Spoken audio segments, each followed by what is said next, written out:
Hola, buenos días, ¿me oís? Sí, perfectamente. Gracias. Gracias, Dolores, en Isolution, por organizar estos cursos y, la verdad, por toda la implicación hacia el sector, hacia aportar estas ideas, ¿no? Voy a compartir la pantalla, una presentación. Decidme cuando...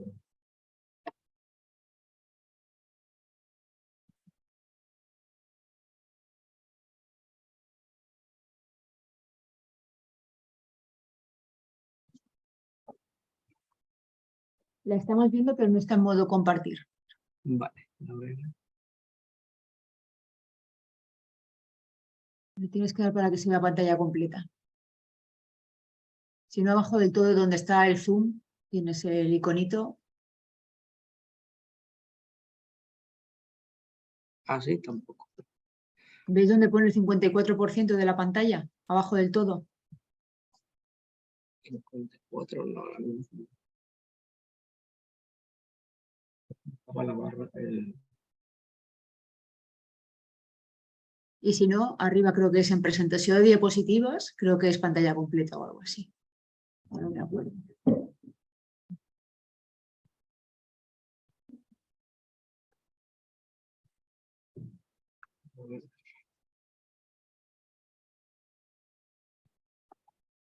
Mira, Antoni, si vas abajo, ¿ves abajo donde tienes el 54%? Vale, por no, ahí no. donde tienes el cursor, más abajo. Más Sí, abajo, ves que tienes ahí ahora unos iconitos. Notas, configuración de visualització, 1, 2, 3, el cuarto. este. Es que ahora no veo tu cursor.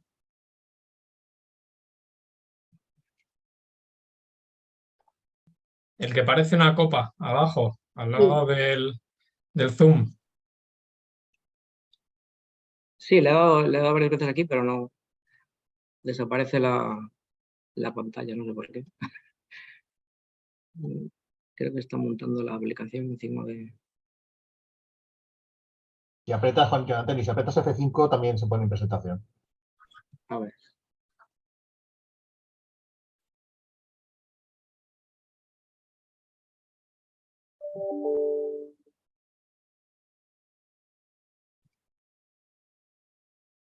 ¿Ahora lo veis? No.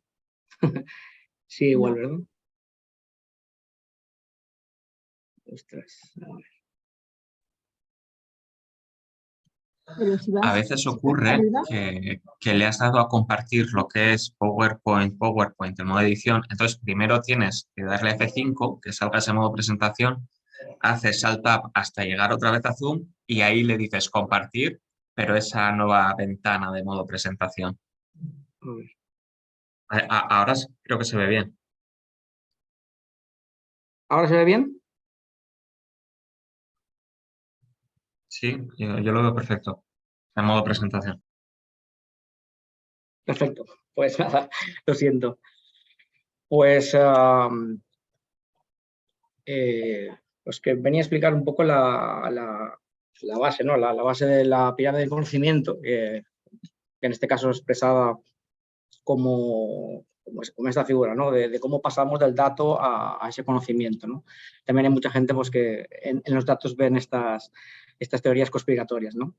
Pero volviendo a la pirámide de conocimiento, ¿no? Que bueno, al final la base es el dato, esta pirámide de conocimiento, también conocida como jerarquía de conocimiento, que no viene a ser más que un conjunto de modelos para representar las relaciones estructurales entre datos, información, el conocimiento y sabiduría. Por lo general, cada uno de estos niveles, en el caso de la información, se define en términos del anterior, del dato. El conocimiento se define en términos de información y, por último, sabiduría. En los casos en los que podamos llegar a este nivel, se define pues, en términos de conocimiento. Un caso, un ejemplo, ¿no? Para entender correctamente esto, ¿no? Cuando yo os digo un dato sin procesar, raw data, por ejemplo, el rojo, ¿no? Esto pues en sí tiene ese significado como dato, pero no tiene ninguna información más, no tiene ningún significado. En el momento en el que a este dato le ponemos un significado, el semáforo de la esquina está en rojo, pues ya aporta este significado, ya transformamos este dato que era rojo en información. Aún así, bueno, si yo miro por la ventana, pues puedo estar viendo un semáforo en rojo. No tenemos esa información, digamos, de contexto, no tenemos ese conocimiento que nos haría falta para poder llegar a esa sabiduría. Para ello, cuando ponemos un contexto al dato, como el semáforo hacia el que estoy conduciendo se pone en rojo, esto sí que nos da ya un conocimiento que evidentemente pues, nos permite aplicar a esa sabiduría, pues evidentemente tengo que parar, ¿no? Realmente esta pirámide nos marca un poco este proceso de transformación de los datos que tenemos en todas las empresas a cómo podemos ir dándole ese contexto, ese significado y evidentemente llegar a la sabiduría. Esto todavía sin el proceso de compartición que viene a posterior, ¿no? ¿Qué retos estamos encontrando en el sector, en todas las organizaciones en general y particularmente también para el sector turístico? Tenemos datos que son poco útiles, sin valor o que no están adaptados, para las máquinas, ¿no? para automatización, porque no entienden pues, diferentes contextos o aspectos como ironía.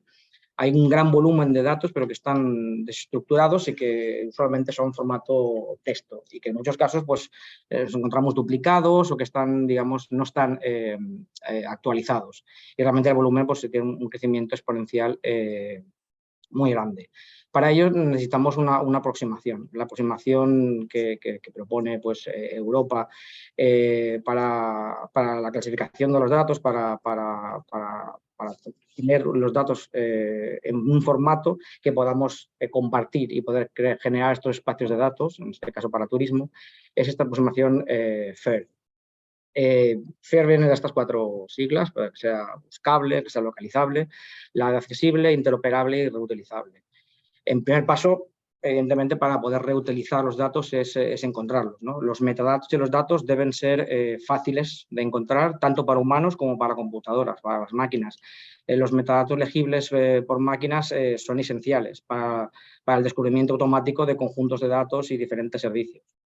La información debe ser accesible. Una vez que el usuario ha encontrado la información, los datos, necesitamos saber cómo podemos acceder a ellos y posiblemente podrá requerir un proceso de autenticación o autorización, como apuntaba también Jero de Valladolid o Ramón de Segitur, ¿no? El hecho de la privacidad, de ser responsable de los datos, como veremos más adelante. Deberían estos datos, la mayoría de ellos, estar en abierto, gratuito, de manera universalmente implementable, que conocemos, ¿no?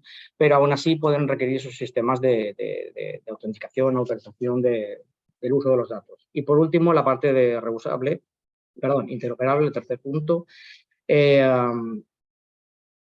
Importante también, ¿no? Los datos deben interoperar entre ellos y con diferentes aplicaciones, flujos de trabajo para pues, realizar análisis, almacenarlos, procesarlos. Y para ello es una pieza clave, que también la apuntaba Ramón, era la parte de vocabularios, de estándares, ¿no? de tener ese vocabulario común en el que poder interactuar. Al final, si diferentes organizaciones compartimos datos, pero no mostramos, no aportamos esos datos en un contexto común, con un vocabulario común, con un estándar común, no vamos a poder comunicarnos. Y por último, reutilizables, reusables. El objetivo de esta aproximación al final es optimizar esa reutilización para los diferentes casos de uso que se definan. Para ello, pues, los datos tienen que tener atributos precisos, que deberían estar publicados bajo una licencia de uso que sea clara. Se tiene que marcar, evidentemente, la procedencia de dónde viene este dato, ¿no? Y con los estándares que se utilizan. Aquí también os dejo diferentes enlaces para que encontréis más información para poder, digamos, utilizar esta aproximación FAIR a los datos. Y bueno, datos. Hemos oído diferentes expresiones, ¿no? Como clasificación de diferentes tipologías de proyectos de datos, ¿no? Big Data, Smart Data, Open Data.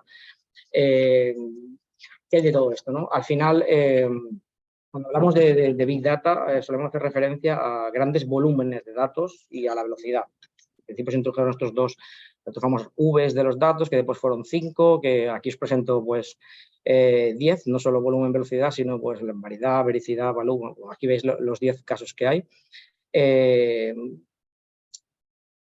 Al final, estas 5 V o estos proyectos de Big Data que se referencian a volumen y velocidad, en general Big Data hace referencia a esto, pero Smart Data se centra más en el uso inteligente de la cantidad de datos que se recogen y que se necesitan para crear una estrategia. ¿Vale? Para ello necesitan pues, diferentes técnicas, como vemos aquí, Machine Learning, análisis predictivos, todo el tema de un portal de visualización, de reporting, etcétera. Digamos, al final la gran diferencia entre Big Data y Smart Data sería esto, la capacidad que tenemos de hacer un uso inteligente de estos datos de manera rápida, evidentemente, y que nos ayudan a definir una estrategia. Y por otro lado está la vertiente Open Data, que digamos es transversal, ¿no? Al final pues, se pretenden que la mayoría de estos datos pues, estén en abierto. Evidentemente, como apuntaban mis compañeros, no todos van a poder estar así, pero digamos se pretende que estas técnicas estén abiertos y permitan pues, el reuso, digamos, para las diferentes organizaciones. ¿Qué escenarios de compartición de datos nos encontramos? Desde el más básico, que todo el mundo entendemos, que es al final el bilateral, ¿no? 1 a 1, yo te cedo la información o tú me la cedes a mí, que sería, pues, dependiendo, digamos, esta gráfica representa pues, respecto al valor añadido que te ofrece esta manera de compartir los datos y la complejidad que tiene de montarlo, ¿no? El siguiente modelo sería un modelo centralizado en el que la información viaja a un repositorio central y a partir de aquí se utiliza, ¿no? Y parecido, pero digamos sin ese repositorio único centralizado, sino que son varios y entre ellos hay conexiones, pues sería una especie de hub o marketplace con estos datos. Lo que estamos apuntando a las diferentes iniciativas ahora europeas, como comentábamos, es ir hacia un ecosistema de datos, a unos espacios federados de datos, a data spaces, como queramos llamarlo, en el que estos ecosistemas de datos pues, no están centralizados, son sistemas federados. Ni siquiera el dato tiene que viajar, tiene que moverse de los repositorios originales. Y, digamos, el último estadio sería pues, cuando incluso entre estos espacios de datos somos capaces de comunicar, ¿no? Por ejemplo, entre el espacio de datos de sanidad o de agricultura o de movilidad, que evidentemente pueden tener gran relación también con el espacio de datos de turismo. Como comentamos, hay infinidad de proyectos, iniciativas, tampoco voy a entrar en detalle, aquí también está el sistema de inteligencia turística que ha explicado Segitur, Ramón, y de la red de destinos turísticos inteligentes, otras que está liderando AnySolution y que seguro que nos van a explicar en posteriores módulos, como Proyecto DATE, como GaiaX y como infinidad de movimientos que están habiendo en Europa y que están haciendo converger estas iniciativas hacia el espacio de datos. Aquí también os dejo 2 enlaces al repositorio de datos, tanto español como europeo. Muchas veces cuando nos presentamos a un proyecto de datos decimos, bueno, ¿y de dónde parto? ¿No? Tengo mis datos, pero necesito algún dato más. Bueno, aquí puedes encontrar más de 1,5 millones de datasets que son públicos y que hay muchos que hablan de turismo. Otros que además pues, pueden aportar otro valor en el ámbito de movilidad, en meteorológico, de cualquier aspecto, pero digamos hay más de 1,5 millones de datasets que pueden ser libres para poder utilizar en proyectos de datos. ¿Qué características fundamentales tiene que tener estos espacios de datos, ¿no? Al final estamos pasando desde el dato, la parte más clave, a la parte más de estrategia, de casos de uso, como decíamos. Para ello hay 4 pilares, 4 características básicas, ¿no? Serían pues, los principios legislativos, la parte de quién participa y qué roles tienen, la parte de gobernanza y, por último, la parte tecnológica. Vamos a ver, la parte de roles yo creo que es la más sencilla de explicar. Al final, evidentemente, se espera que sea un espacio de datos abierto a la participación, ¿no? Para ello, unos actores claves, evidentemente, son los proveedores de datos, quién tiene los datos y quién va a consumirlos, ¿no? Proveedores tecnológicos de las diferentes plataformas, soluciones, intermediarios, como pueden ser pues, empresas que también puedan crear servicios, aplicaciones o conectores, vocabulario, estandarización, etcétera. Y después el propio gestor de lo que sería pues, cada uno de los datos de los espacios de datos o de las interconexiones entre ellos. La parte de gobernanza creo que también es importante. Ya hemos indicado pues, diferentes aproximaciones como FAIR que comentábamos, ¿no? El tema de la liberalización o esta escala, digamos, de poder aportar el dato de manera abierta. Y como comentaba también Ramón Ferri, ¿no? estos estándares, ¿no? Nosotros también en GMV estamos en el comité de normalización de lingüística para el CTN 168. y que tienen diferentes subcomités, ¿no? En este caso es el comité 5, que es el de destinos turísticos y que justamente sirven para esto, ¿no? Para crearse semánticas, vocabularios de uso común, para que entre las diferentes empresas podamos hablar de la misma manera cuando estamos refiriéndonos a un dato y que, digamos, todo este sistema pueda funcionar. Y he querido juntar justamente la parte más legislativa y la parte más tecnológica, que parecen que son dispares, pero no lo son tanto. Por un lado, está claro que toda la parte de GDPR afecta, ¿no? Para todo lo que es el tratamiento de protección del dato personal, tanto pues, de ciudadanos y de consumidores y leyes de defensa de competencia, etcétera. Pero por otro lado vemos la parte de confianza, de soberanía, de seguridad, que ya también ha preguntado Jero del Ayuntamiento y también ha respondido Ramón Ferri, ¿no? Esta parte de soberanía del dato, ¿no? No perder el control sobre los datos, de quién usa qué, hasta qué punto la privacidad de esa información y la soberanía, el ser el propio dueño de la información, tiene relación al final con tecnología. Hay tecnologías innovadoras, existen ya, GMV hemos desarrollado una solución que conocemos como PET. Tecnologías PET son habilitadoras, Privacy Enhancement Technologies en inglés, son tecnologías que habilitan esto, ¿no? Al final, cuando decimos que se puede crear una red federada, un espacio de datos en el que compartir esta información, pero sin que viaje la información y poder extraer esta información de negocio que nos interesa, sin enviar la información, digamos, no estamos inventando, no estamos... no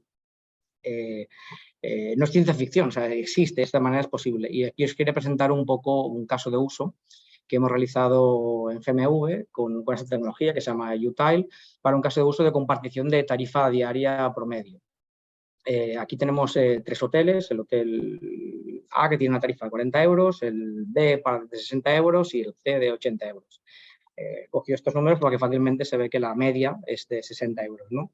Entonces, estos hoteles en una fecha concreta, en un periodo concreto, en una ciudad concreta, etcétera, desean saber, pues, respecto a la competencia, cómo están, ¿no? Saber si su precio de hotel es por arriba o por abajo de lo que sería la media, pues para no estar fuera de mercado, porque si igual se van a quedar sin vender esta plaza o a lo mejor están dándola de una manera muy económica y pueden sacar más rentabilidad a esa noche de hotel, ¿no? Al final, en este caso, como son 3, podemos disgregar esta información en 3 adición o sustracción de números. En el caso del hotel A, pues 40 sería menos 66, más 38 y 68.